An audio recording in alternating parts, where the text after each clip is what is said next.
Hello बच्चों, तो आपका स्वागत है पीसीएम फंडास पर।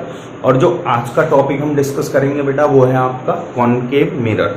ठीक है, बस आप बोर्ड पर ध्यान से देखिए, इमेजेस कैसे फॉर्म्स होती हैं और क्या क्या टर्मिनोलॉजीज हैं वो सब मैं आपको बताऊंगा। आपको ऑन द स्पॉट लर्न हो जाएगा। ठीक है, थोड़ी सी आप प्रैक्टिस कर लेंगे तो आपको बिल्कुल टॉपिक क्लियर हो जाएगा। एग्जाम में आप अच्छा परफॉर्म कर पाएंगे। ठीक है, आप ध्यान से देखिए बेटा। तो जो आज का टॉपिक है बेटा वो है आपका कॉनकेव मिरर। ठीक है, कॉनकेव मिरर। देखिए, जब हम यहाँ एक ये वर्ड देखते हैं केव, तो हमें हमेशा पता हो जाना चाहिए कि हमारा डायग्राम जो बनेगा बेटा वो कैसा बनेगा, कुछ ऐसा केव की शेप का। केव मतलब होता है गुफा, केव की शेप का। तो जो हमारी रे होगी वो इंसिडेंट करेगी हमेशा केव के अंदर वाली सरफेस पे। तो हम एक रे ले लेते हैं, तो वो देखिए एक रे आई है और इंसिडेंट हो रही है केव की अंदर वाली सतह पर, इसीलिए इसका नाम क्या है, कॉनकेव मिरर। ठीक है, अब ध्यान से देखिए, जो हमारे मिरर्स होते हैं, जो भी हमारे मिरर्स होते हैं, वो मिरर्स हमेशा एक पूरे सर्किल, जो पूरा सर्किल होता है उसका एक टुकड़ा काटकर बनाए जाते हैं। तो देखिए यहाँ पे सपोज ये पूरा एक सर्किल था। ठीक है, ये पूरा एक सर्किल था। ठीक है, ये पूरा सर्किल था, इसको काटकर इतना इतना काटकर हमने एक कॉनकेव मिरर बनाया। ठीक है, तो सर्किल में एक सेंटर भी होता है बेटा, ये सी मान लेते हैं सेंटर है। ठीक है, और जो इस मिरर का मिड पॉइंट है, इस मिड पॉइंट को हम बेटा बोलते हैं पोल, और पोल को डिनोट करते हैं पी से। जो सेंटर था, यहाँ पे सेंटर का नाम होता है बेटा सेंटर ऑफ कर्वेचर। ठीक है बेटा, उसके बाद यहाँ पे जो पी पॉइंट है वो होता है पोल। ठीक है, और पोल और सेंटर के बीच में जो मिड पॉइंट होता है वो होता है एफ। एफ को यहाँ बोलते हैं फोकस।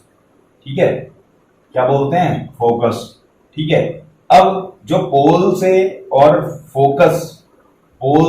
फोकस की जो डिस्टेंस होती है, ये वाली बेटा ये, ठीक है, इस डिस्टेंस को हम बोलते हैं बेटा फोकल लेंथ। क्या बोलते हैं, फोकल लेंथ। और जो हमारी पोल से और सेंटर ऑफ कर्वेचर तक की डिस्टेंस है, पोल से और सेंटर ऑफ कर्वेचर तक की डिस्टेंस है, वो होती है हमारी रेडियस। सेम है एज इट इज सर्किल। ठीक है, सर्किल में भी क्या होता था, ये पूरा तो डायामीटर है लेकिन इसका हाफ क्या है, रेडियस। तो पी पॉइंट और सी, पी पोल से और यहाँ पे सेंटर ऑफ कर्वेचर की डिस्टेंस क्या हो गई, रेडियस। ठीक है, और जिस लाइन पर सेंटर ऑफ कर्वेचर, फोकस और पोल होते हैं उसको हम बोलते हैं बेटा प्रिंसिपल एक्सिस। ठीक है बेटा, इसको बोलते हैं प्रिंसिपल एक्सिस। तो ये कुछ टर्मिनोलॉजीज हैं जिसे मैं आपसे डिस्कस करूंगा, क्योंकि आपको शॉर्ट ट्रिक बता रहा हूं मैं, तो आप बस बोर्ड पर ध्यान से देखना, आपका एग्जाम में कोई भी क्वेश्चन गलत नहीं होगा। ठीक है, तो इमेजेस कैसे फॉर्म होती हैं और इमेजेस की नेचर क्या होती है, ठीक है, तो वो आपको क्लियर हो जाएगा बिल्कुल। यहाँ पे कुछ चीजें याद रखना आप, जब भी हमारी इमेज बेटा क्या होगी, रियल होगी, तो वो हमेशा इन्वर्टेड होगी। ये ट्रिक है। ठीक है बेटा, ये ट्रिक है आपकी, ट्रिक है कि जब हमारी इमेज रियल होगी तो वो हमेशा इन्वर्टेड का मतलब उल्टी होगी। ठीक है, और जब हमारी इमेज क्या होगी, अपराइट मतलब सीधी,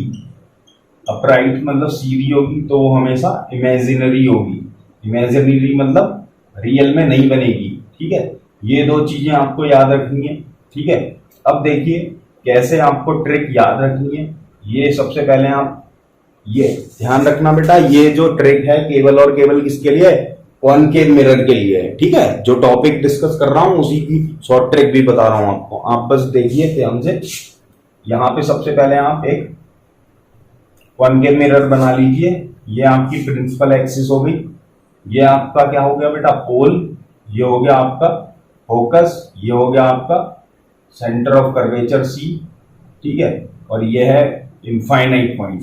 इनफाइनाइट पॉइंट क्या होता है? जहां से कोई रे आती है लेकिन हमें पता नहीं रे कहां से आ रही है, तो हम मान लेते हैं कि वो रे कहां से आ रही है, इनफाइनाइट से आ रही है। ठीक है, तो मान लीजिए इनफाइनाइट पे सबसे पहले हमारा एक ऑब्जेक्ट कहां पे रखा है, पहले इनफाइनाइट पर। ठीक है, तो इनफाइनाइट का पॉइंट ये मान लिया मैंने 1। फिर दूसरी बार जो इमेज रखेंगे हम ऑब्जेक्ट को, वो रखेंगे बेटा सेंटर ऑफ कर्वेचर और इनफाइनाइट के बीच में, तो ये हमारा पॉइंट नंबर 2 आ गया। फिर तीसरी बार जब हम इमेज रखेंगे वो रखेंगे सेंटर ऑफ कर्वेचर यानी सी पर। ठीक है, फिर जो इमेज रख सकते हैं हम फोकस और सेंटर ऑफ कर्वेचर के बीच में बेटा। ठीक है, अगर कोई प्रॉब्लम आएगी तो आप मुझे कमेंट सेक्शन में जरूर मेंशन कर देना, मैं आपको रिप्लाई करके आपकी प्रॉब्लम को रिजॉल्व जरूर करूंगा। ठीक है, अगर कोई प्रॉब्लम आती है तो बेटा यहां पर आप देख रहे हैं ध्यान से, आपको कोई प्रॉब्लम नहीं होगी। ठीक है, उसके बाद मैंने यहाँ पे फोकस और सेंटर ऑफ कर्वेचर के बीच में एक ऑब्जेक्ट रखूंगा जो मेरे पॉइंट नंबर 4 पे होगा। अब की बार जो मैं इमेज रखूंगा वो फोकस पे ही रख दूंगा, तो जो ये 5th पॉइंट है मेरा फोकस पे ही है। और 6th और लास्ट जो मैं रख सकता हूँ ऑब्जेक्ट, वो रख सकता हूँ पोल और फोकस के बीच में। तो कॉनकेव मिरर में हम 6 तरीके से इमेजेस को फॉर्म करवा सकते हैं। ठीक है, तो आप ध्यान से देखिए। अब यहाँ पे आपको क्या करना है, यहाँ पे शॉर्ट ट्रिक बतानी है आपको मुझे कि जो 6th वाली जो ये ऑब्जेक्ट रखा है इसकी इमेज हमेशा यहाँ बनेगी मिरर के पीछे, बिहाइंड द मिरर। ठीक है, अब देखना ध्यान से, 6th वाला हमने लिख दिया, ये 6 और ये 6 हो गए। ठीक है, अब ये जो 5 था इसके नीचे आप लिख दीजिए 1। क्या लिख देंगे? 1। फिर जो ये 4 पॉइंट है इसके नीचे लिख दीजिए आप 2। 3 के नीचे 3 और 2 के नीचे 4 और 1 के नीचे 5। ठीक है, अब ये आप देखिए जो फर्स्ट है, फर्स्ट पोजीशन पे अगर मैं कोई ऑब्जेक्ट रखूंगा बेटा, तो फर्स्ट वाली जो ऑब्जेक्ट है उसकी इमेज हमेशा कहां बनेगी बेटा, वो बनेगी आपकी फोकस के ऊपर। ठीक है, क्योंकि 5th कौन सा पॉइंट था, फोकस वाला, और 5th के नीचे जस्ट क्या लिखना है हमें, 1। ठीक है, और इसमें इमेज का साइज आप देख लीजिए, 1 पे जो इमेज बनेगी वो ऑब्जेक्ट से छोटी बनेगी, पॉइंट इमेज बनेगी। उसके बाद जब 2 पर आएंगे हम, तो 2 पर इस 1 वाले पॉइंट से इमेज का साइज थोड़ा बिगर हो जाएगा। ठीक है, ये आपको शॉर्ट ट्रिक बता रहा हूं, आप बस ध्यान से देखिए।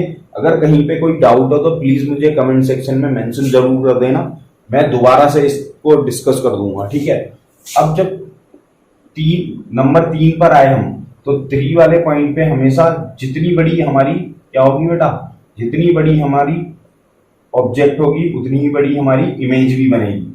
ठीक है, तो यहाँ पे देखिए इमेज क्या हो गई, सबसे पहले जो इमेज बनी वो बहुत पॉइंट के आकार की बनी, फिर उससे बड़ी हुई, उससे बड़ी हुई, फिर 4th पे क्या होगा आप बताओ मुझे बेटा, क्या होगा, इससे थोड़ी बड़ी बनेगी, और 5th पर बहुत बड़ी बनेगी।